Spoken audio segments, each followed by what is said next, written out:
Morning student. आज हम बात कर रहे हैं इंटरनेशनल मॉनेटरी फ़ंड के सेकंड पार्ट में इंटरनेशनल मॉनेटरी फ़ंड के एडवांटेज और डिसएडवांटेज की कि इसके क्या सफलताएं हैं और क्या असफल। फर्स्ट एडवांटेज ऑफ आईएमएफ है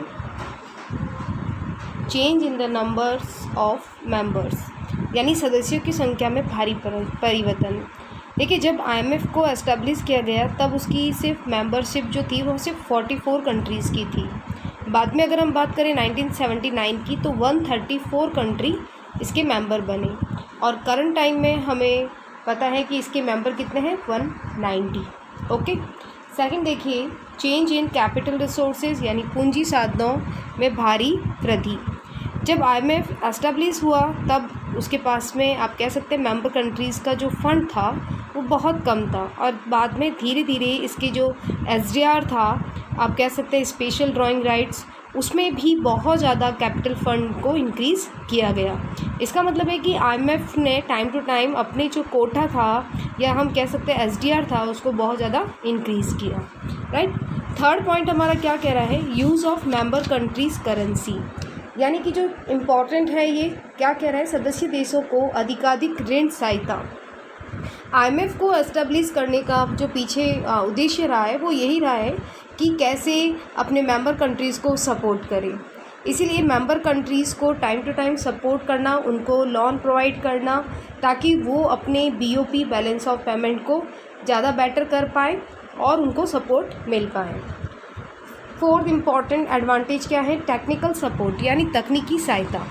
आईएमएफ अपने सदस्य देशों को फिनेंशियल सपोर्ट करने के साथ साथ, यानी वित्तीय सुविधा देने के साथ साथ वो उनको एक टेक्निकल एडवाइस के रूप में कह सकते हैं या टेक्निकल सपोर्ट भी देता है ताकि कोई भी जो कंट्री का कह सकते हैं मेंबर कंट्री का जो सदस्य देश है आईएमएफ का, वो अपने कार्य को बहुत अच्छे से कर पाए। यानी एक स्पेशलाइजेशन की एक जो नीड रहती है किसी भी देश को, वो आईएमएफ के द्वारा पूरी की जाती है। नेक्स्ट पॉइंट है इंक्रीज इन इंटरनेशनल लिक्विडिटी, यानी कि आप कह सकते हैं अंतर्राष्ट्रीय तरलता में वृद्धि। आईएमएफ अपने कैपिटल रिसोर्सेज को तो इंक्रीज़ करता ही है, समय समय पर आप देखिए वो अपने कोटा को भी क्या करता है, इंक्रीज़ करता है। इसके अतिरिक्त एसडीआर की रचना, यानी हम कह सकते हैं कि जो एसडीआर है उससे भी लिक्विडिटी जो है वो उसको बढ़ाया जाता है। आईएमएफ का अगर हम बात करें कि बहुत ज़्यादा बिलियन पर कह सकते हैं कि उनके फंड जो है वो बहुत टाइम टू टाइम इंक्रीज़ हुए हैं। ओके। नेक्स्ट क्या कह रहा है, ग्रेटर डेप्ट असिस्टेंस टू मेंबर कंट्रीज़, यानी कि ये अपने जो सदस्य देश हैं उनको बहुत ज़्यादा सपोर्ट करता है ऋण सुविधा उपलब्ध करवाने में। यानी किसी भी देश को अगर आप देखते हैं ओपेक कंट्री से अगर ऑयल लेना है तो उसमें बहुत ज़्यादा बैलेंस ऑफ पेमेंट कह सकते हैं उसका इक्वलिटी नहीं आती है बैलेंस ऑफ पेमेंट में, यानी बैलेंस ऑफ पेमेंट साम्य नहीं रहता है, तो उसमें बहुत ज़्यादा सपोर्ट करता है आईएमएफ। उसी तरह से आप देखते हैं कि टाइम टू टाइम वो अपने सदस्य देशों को क्या कर रहा है, फंड प्रोवाइड कर रहा है ताकि वो अपनी कोई भी प्रॉब्लम को आराम से सॉल्व कर पाए। राइट। नेक्स्ट है एक्सपांसन ऑफ ट्रेनिंग फैसिलिटी, बहुत ज़्यादा प्रशिक्षण की सुविधाएं जो हैं वो आईएमएफ के द्वारा अपने कंट्रीज़ के जो आप कह सकते हैं मेंबर कंट्रीज़ हैं उनको सपोर्ट करता है, यानी टाइम टू टाइम प्रशिक्षण की सुविधा का विस्तार करता है। आईएमएफ में जब 1951 से हम बात करें कि बहुत ज़्यादा सदस्य देश थे, जो कंट्री थे, उनको टाइम टू टाइम ट्रेनिंग दी जाती थी ताकि वो अपने बैलेंस ऑफ पेमेंट को, अपनी इकोनॉमिक डेवलपमेंट को, अपने फिनेंशियल कह सकते हैं मैनेजमेंट को बहुत अच्छे से कर पाएँ। और ये जो ट्रेनिंग थी वो आप कह सकते हैं 2 मंथ की भी हो सकती थी और 6 मंथ की भी हो सकती थी। टाइम टू टाइम ये अपनी कंट्रीज़ के जितने भी आप देखते हैं मेंबर कंट्रीज़ थे उनको सपोर्ट करता था ट्रेनिंग फैसिलिटी प्रोवाइड करके। इसके साथ में आईएमएफ के द्वारा बहुत ज़्यादा पब्लिकेशन किया जाता था अपनी मैगज़ीन के रूप में, वो मंथली भी होती थी। ठीक है, जैसे कि बहुत ज़्यादा इंटरनेशनल फिनेंशियल डेटा नाम से भी एक मैगज़ीन आती है इसकी, ताकि जो भी मेंबर कंट्रीज़ थे वो time to time information collect कर पाएँ और अपने इंटरनेशनल ट्रेड को ग्रोथ कर पाएँ। राइट।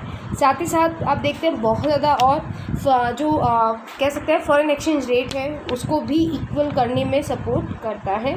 साथ ही सब्सिडी दिलवाना, यानी कि अनुदान सहायता भी आईएमएफ के द्वारा की जाती है। तो ये हम कह सकते हैं कि इतने एडवांटेज हैं आईएमएफ के, लेकिन इतने एडवांटेज होने के साथ साथ कुछ डिसएडवांटेज भी है आईएमएफ के, उसके बारे में हम देखते हैं।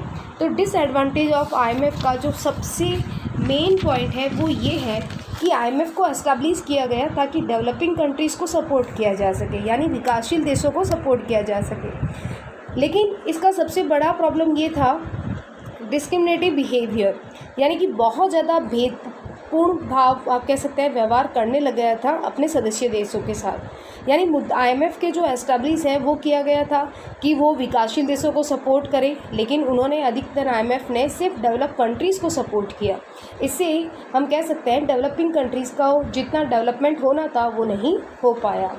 नेक्स्ट है to solve the problem dollar problem, यानी कि अमेरिका आप कह सकते हैं कि डॉलर समस्या को हल करने में असमर्थ था आईएमएफ। यानी कि आप जानते हैं कि जो आईएमएफ है वहाँ पे डॉलर की जो प्रॉब्लम आ रही थी सभी देश के जो मेंबर कंट्रीज़ थे उनको, लेकिन उस प्रॉब्लम को आईएमएफ सॉल्व नहीं कर पाया, क्योंकि आप जानते हैं कि डॉलर है वो एक एवरग्रीन करेंसी है, यानी सदाबहार करेंसी है, जिसका यूज़ हम कभी भी इंटरनेशनल ट्रेड में कर सकते हैं पेमेंट के सिस्टम में। लेकिन आईएमएफ ने कह सकते हैं इस प्रॉब्लम को सॉल्व नहीं कर पाया, यानी शॉर्टेज ऑफ डॉलर था तो उसको प्रॉब्लम को सॉल्व नहीं कर पाया। ठीक है, नेक्स्ट है unable to remove exchange control, यानी कि आप कह सकते हैं कि विनिमय नियंत्रण को हटाने में असमर्थ रहा। आईएमएफ का जो मेन ऑब्जेक्ट था वो ये था कि एक्सचेंज रेट को कंट्रोल कर पाए और फॉरेन ट्रेड को ज़्यादा से ज़्यादा क्या कर पाए, ग्रोथ कर पाए। लेकिन आईएमएफ इस कंट्रोल को हटाने में बिल्कुल आप कह सकते हैं फेल हो गया, असफल हो गया। इस कारण से हम कह सकते हैं कि आईएमएफ है वो इतना ग्रोथ आईएमएफ की वजह से जो मेंबर कंट्रीज़ थे वो इतना ग्रोथ नहीं कर पाए। नेक्स्ट है लिमिटेड स्कोप। लिमिटेड स्कोप का मतलब क्या होता है, सीमित कार्य क्षेत्र, यानी कि सिर्फ आईएमएफ को एस्टैब्लिश किया गया कि मेंबर कंट्रीज़ को सपोर्ट किया जा सके, लेकिन सिर्फ बीओपी को ही सेटलमेंट करने के लिए मेंबर कंट्रीज़ को time to time money facility दी गई, लेकिन इसके जो कार्य आप कह सकते हैं फंक्शन है इसलिए वो लिमिटेड हो गए। इसीलिए यहाँ पे हम कह सकते हैं दूसरी जो प्रॉब्लम थी मेंबर कंट्रीज़ की वो सॉल्व नहीं हो पाई।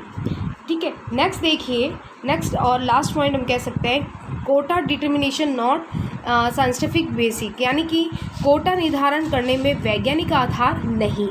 सदस्य देशों का जो कोटा था, यानी जो आप कह सकते हैं निर्धारण करने का, उसमें कोई भी एक साइंटिफिक आप कह सकते हैं वैज्ञानिक आधार नहीं अपनाया गया। कोटा निश्चित करते समय फंड के जो बड़े सदस्य थे, जैसे for example America, Britain, Germany, France, ये सभी सिर्फ अपने कह सकते हैं सेल्फिश कह सकते हैं कि बिहेवियर के कारण वो डेवलपिंग कंट्रीज़ को सपोर्ट नहीं कर पाए।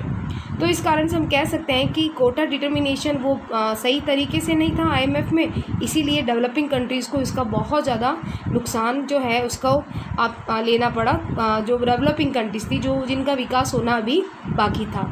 और भी बहुत सारे आप कह सकते हैं डिसएडवांटेज हैं, जैसे फॉर एग्जांपल कि जो फंड है वो सफिशिएंट नहीं था। जब भी डेवलपिंग कंट्रीज़ को सपोर्ट की नीड थी तो जो टाइम पे फंड मिलना चाहिए था वो नहीं मिल पा रहा था। साथ ही कह सकते हैं कि जो फंड था उसके लिए जो टेक्निकल सपोर्ट मिलना था आईएमएफ के द्वारा, टाइम टू टाइम एडवाइस का सपोर्ट होना चाहिए था, सलाहकार की भूमिका, वो भी आईएमएफ के द्वारा पूरी नहीं की गई। तो इस तरह से हम कह सकते हैं कुछ डिसएडवांटेज भी थे ये आईएमएफ के। एग्ज़ाम के पॉइंट ऑफ व्यू से क्वेश्चन आ सकता है कि आईएमएफ के एडवांटेज और डिसएडवांटेज को एक्सप्लेन कीजिए। तो कुछ ये पॉइंट है जो आप अपने एग्ज़ाम में एक्सप्लेन कर पाएँ। Okay, thank you.